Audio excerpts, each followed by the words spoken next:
Petualangan di pantai Banda Alit yang angker itu benar-benar membuatnya jerah. Dia terjebak di sebuah kerajaan gaib yang dihuni oleh wanita-wanita yang sangat cantik. Siapa mereka sebenarnya? Namaku Hangke, usia 25 tahun. Salah satu kegemaranku adalah jalan-jalan menikmati keindahan alam. Baik itu pegunungan maupun pantai. Sudah banyak tempat yang kukunjungi, bahkan sejumlah gunung di Jawa, seperti Gunung Semeru dan Bromo telah aku jelajahi. Demikian pula beberapa kawasan pantai yang legendaris pernah kujamah dengan tanganku. Rasanya ada kepuasan tersendiri yang tidak bisa kujelaskan dengan kata-kata. Dengan kegemaranku bertraveling telah banyak memberiku pengalaman baru, teman-teman baru, dan harapan-harapan baru. Tapi, aku tidak sendirian melakukan semua itu. Ada 8 orang teman yang selalu bersama dan kompak dalam mewujudkan kegemaran tersebut. Umumnya, kami melakukan pendakian ke gunung atau berkemah di sekitar pantai. Kegiatan ini terutama sekali kami lakukan saat kami liburan kuliah. Maklum, semua gengku adalah mahasiswa yang kuliah di berbagai perguruan tinggi. Ada yang kuliah di ITN Malang, TTS Surabaya, UNM Malang, Unaisa Surabaya, dan aku sendiri di STE Mandala, Jember.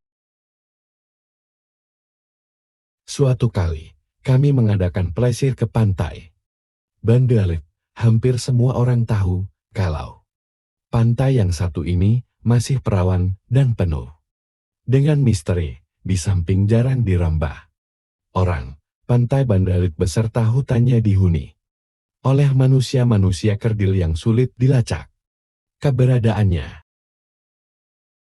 Juga binatang buas masih banyak yang berkeliaran.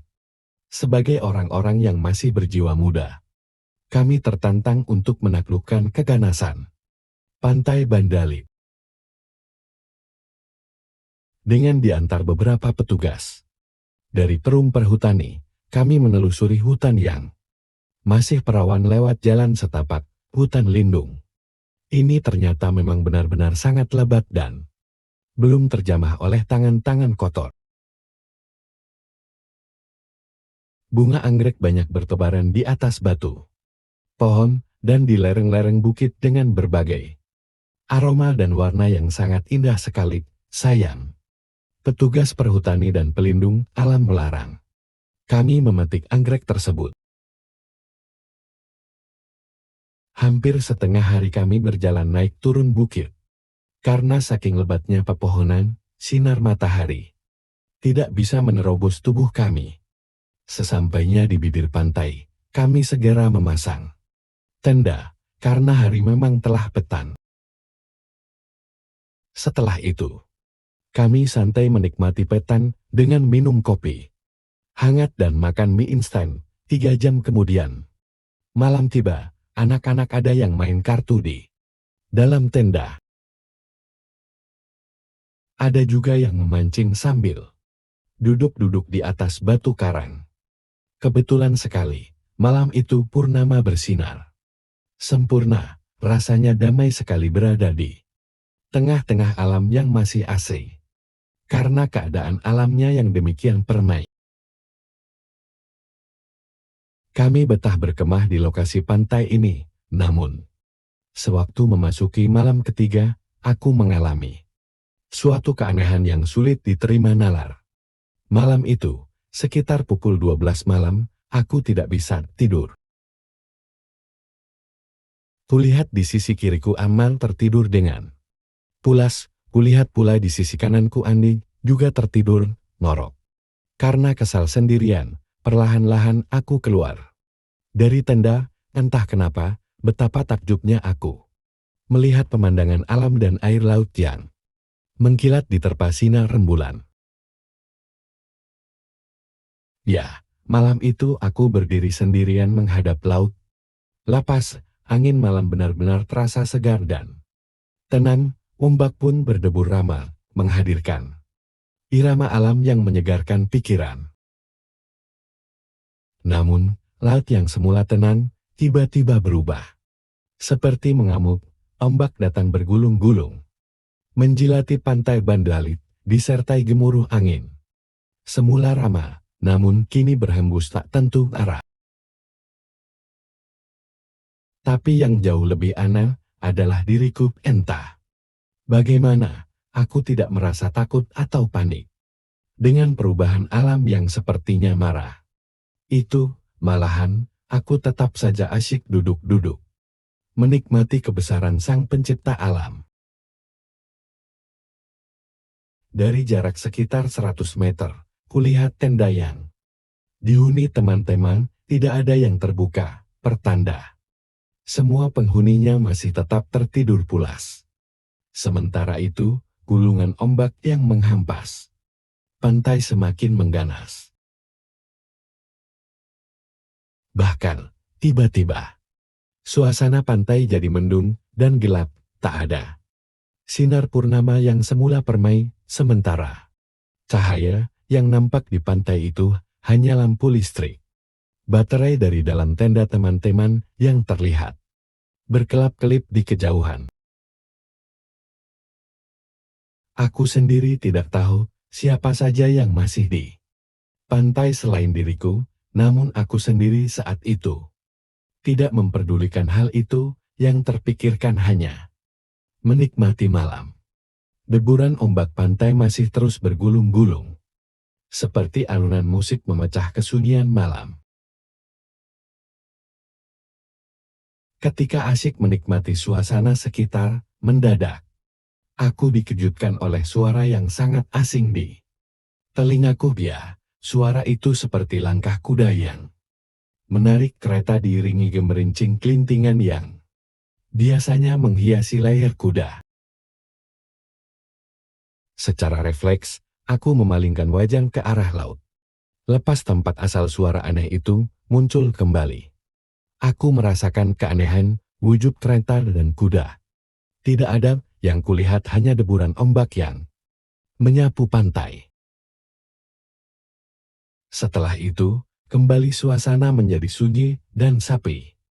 Keheningan menyelimuti pantai Bandalit. Merasa tidak ada sesuatu yang terjadi, aku kembali bermain air dengan jari-jari kakiku, namun belum sempat aku memanjakan kakiku dengan air laut. Lagi-lagi aku dikejutkan dengan suara yang sama. Bahkan kali ini, suara tersebut semakin jelas, suara gemerincing kelintingan sampai terasa memekakan telingaku. Dengan perasaan berdebar-debar, kuarahkan pandanganku pada sumber suara itu datang. Darahku seketika berdesir diringi detak jantung berdegup cepat. Bagaimana tidak, kulihat ada suatu keanehan yang sepertinya muncul dari dasar laut, seberkas sinar yang sangat menyilaukan mata menyembur di antara gelombang. Dan yang lebih aneh, seperti ada sesuatu di balik cahaya kemilau itu. Sayangnya, belum sempat aku melihat wujud apa sebenarnya yang ada di balik sinar itu. Aku sudah jatuh pingsan. Yang kulihat setelah itu, aku merasa berada di atas kereta kuda dengan pengendalinya.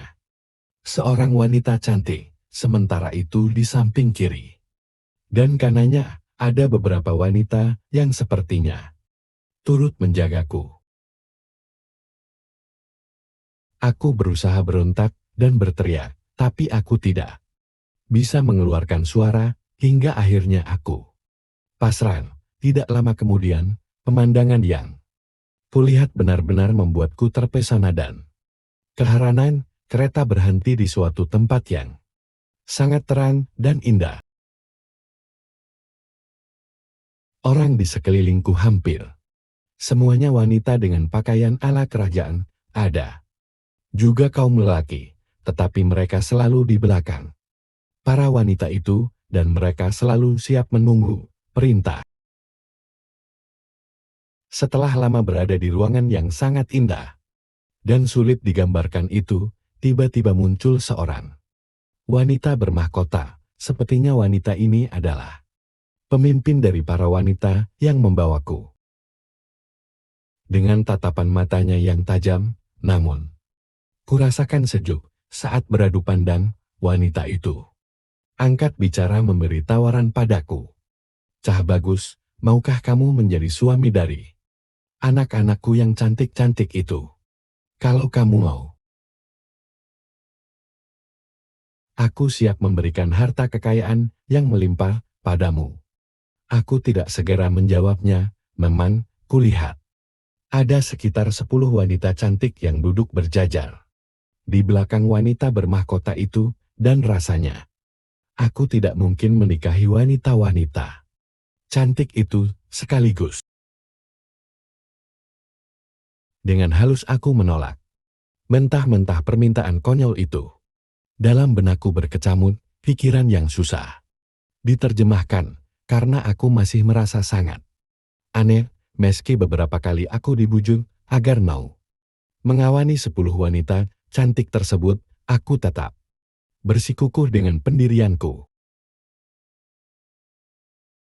Walaupun aku diiming-imingi harta yang tiada tara jumlahnya.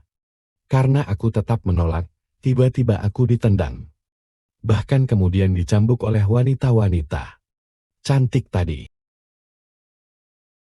Yang tak kalah aneh, kecantikan yang semula terpancar di wajahnya berubah seram. Tiba-tiba wajah wanita-wanita cantik itu mengeluarkan taring dan sekujur tubuhnya bersisik seperti ular. Bau anyir dan tubuh berlendir benar-benar membuatku mual. Ya, wanita-wanita tadi telah berubah menjadi ular berbisa yang kemudian melilit sekujur tubuhku. Pemimpin wanita tadi juga telah berubah menjadi ular bermahkota. Aku berusaha untuk menguatkan diri. Tidak lupa aku berdoa dan menyebut asma Allah SWT berkali-kali, agar aku bisa selamat dari mara bahaya dan kembali pada keluargaku, hingga akhirnya aku jatuh pingsan lagi. Berikutnya, aku ditemukan seorang nelayan mengapung di tengah lautan dengan pakaian yang sudah kompang-camping, tapi anehnya, sekujur tubuhku masih utuh dan segar. Nelayan yang belakangan aku ketahui bernama Pak Dirjo ini, rupanya segera membawaku ke darat dan menyerahkan jasadku pada sesepuh desa Bandalit. Kabar tentang penemuan jasadku benar-benar membuat penduduk desa Bandalit yang hanya beberapa kakak jumlahnya itu jadi gempar.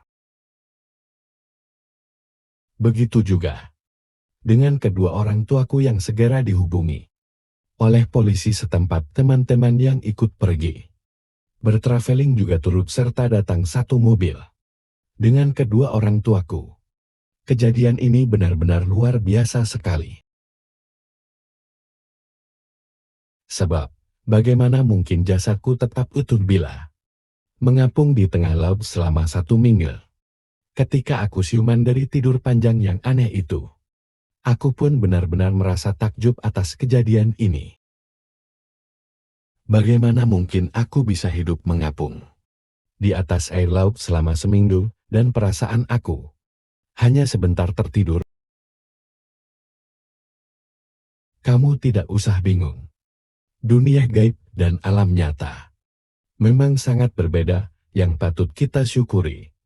Sekarang, kamu bisa kembali ke dunia ini dengan selamat, dan itulah kebesaran Allah yang patut kita syukuri. Kata sesepuh desa Bandalit. Lalu siapakah mereka yang telah menyanderaku? Mereka adalah penguasa Laut Selatan, dan kamu telah terdampar di kerajaan Laut Selatan tersebut. Alhamdulillah, sekarang kamu telah kembali ke dunia nyata. Padahal ibu dan ayahmu, juga semua keluarga kita, telah mengadakan tahlilan hari ke-7 ucap ibuku dengan linangan air mata. Aku tertegun dan menatap kesedihan ibu, lalu aku memeluk ibu dengan hangat dan erat. Aku berjanji dalam hati, tak akan membuatnya was-was dan khawatir lagi. Sejak peristiwa itu, aku tidak lagi senang pergi ke tempat yang aneh-aneh, apalagi kini di sampingku sudah ada wanita cantik yang menjadi istri syahku dan telah memberiku seorang anak yang jelas. Wanita satu ini bukan wanita siluman seperti di Kerajaan Laut Selatan dulu, jadi karena itulah aku sangat mencintainya.